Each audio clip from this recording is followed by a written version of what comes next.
প্রয়াত পরিচালক অনিক দত্তকে শেষবারের মতো শ্রদ্ধা। নন্দন থেকে দেহ NT1 স্টুডিও দিকে নিয়ে যাওয়া হচ্ছে। সেখানে পরিচালককে শ্রদ্ধা, বিশিষ্ট থেকে অনুরাগীদের প্রয়াত পরিচালক অনিক দত্তকে শেষবারের মতো শ্রদ্ধা। এই ধরনের জায়গা তার প্রতি বঞ্চনা করেছে বলে এখনো সেই বঞ্চনার ব্যাপার নিয়েই মনে রেখে তাকে ওখানে নেওয়া হবে না, এটা বোধহয় ঠিক নয় মনে করেই নিয়ে গেছে। আমি তো নন্দনে নন্দনে যাচ্ছি, আগে থেকে ঠিক করেছিলাম টেকনিশিয়ান স্কুলটা সে অনুযায়ী বিমানদা তোমাদের হয়ে গেছে।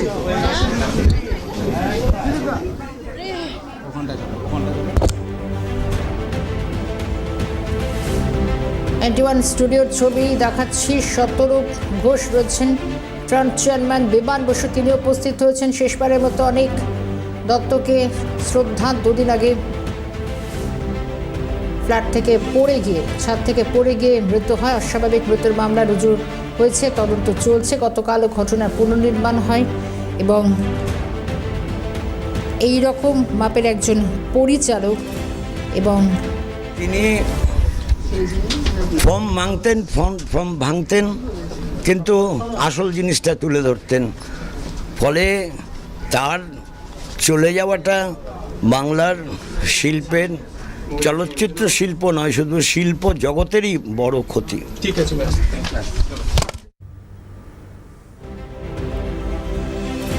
শুভজিৎ দে আমাদের প্রতিনিধি সরাসরি রয়েছেন। শুভজিৎ, শোকস্তব্ধ টলিগঞ্জ।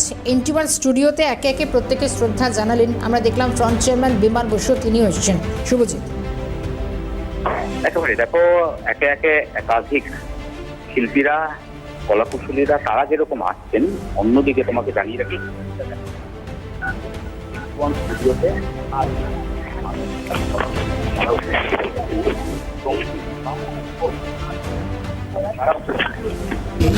এবং বাম মনস্ক একাধিক ব্যক্তিত্ব তারা উপস্থিত রয়েছেন। এবং শুধু তাই নয়, একই সঙ্গে উপস্থিত রয়েছেন বিভিন্ন কলাকুশলী থেকে শুরু করে তোমাকে জানিয়ে রাখি যে বিভিন্ন রাজনৈতিক ব্যক্তিত্ব, রূপা গাঙ্গুলি তিনিও কিন্তু স্পষ্টত বলছেন যে কোথাও গিয়ে এই যে বারংবার ইন্ডাস্ট্রিতে রাজনীতিকরণ এবং সেই রাজনীতিকরণের জায়গা থেকে বিভিন্ন কলাকুশলীদেরকে কাজ করতে না দেওয়া, এটাও কিন্তু কোথাও গিয়ে একটা মানসিক যে চাপ, সেই চাপ সৃষ্টি করা হতো দীর্ঘদিন ধরে। সেই চাপ সৃষ্টি দাঁড়িয়ে শুধুমাত্র অনিক দত্তের মতন একজন পরিচালক নয়, এছাড়াও আরও একাধিক মানুষ তারাও কিন্তু দীর্ঘদিন তারা এই শিকার হয়েছে, এই রাজনীতিকরণের শিকার হয়েছেন।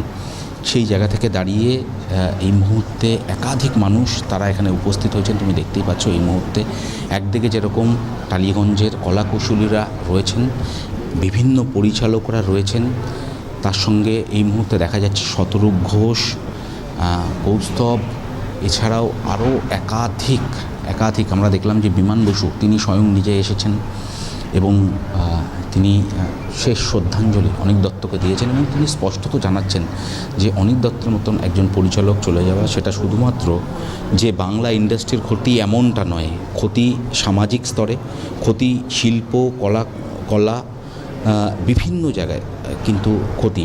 এবং সেই জায়গা থেকে দাঁড়িয়ে আগামী দিনে এই রাজনীতিকরণ বন্ধ হওয়া প্রয়োজন রয়েছে, যেটা রূপা গাঙ্গুলি স্পষ্টত জানিয়েছেন। যে তিনি স্পষ্টত বললেন যে এই যে রাজনীতিকরণ দীর্ঘদিন ধরে এই ইন্ডাস্ট্রিতে হয়ে চলেছে, সেই রাজনীতিকরণ থেকে বেরোতে হবে এবং সেই জায়গা থেকে বেরিয়ে নতুন করে ফের যারা বিভিন্ন সিনেমা তৈরি করেছেন, অনিক দত্তের আমরা জানি অপরাজেয়, এছাড়াও বিভিন্ন সিনেমার ক্ষেত্রে নন্দনে জায়গা না পাওয়া, বারংবার নন্দনটাকে টেনে নিয়ে এসেছে, নন্দনে জায়গা না পাওয়া কোথাও গিয়ে একটা বড় ধাক্কা বলেই কিন্তু অনেক কলাকুশলীরা তারা মনে করছেন। ধন্যবাদ শুভজিৎ।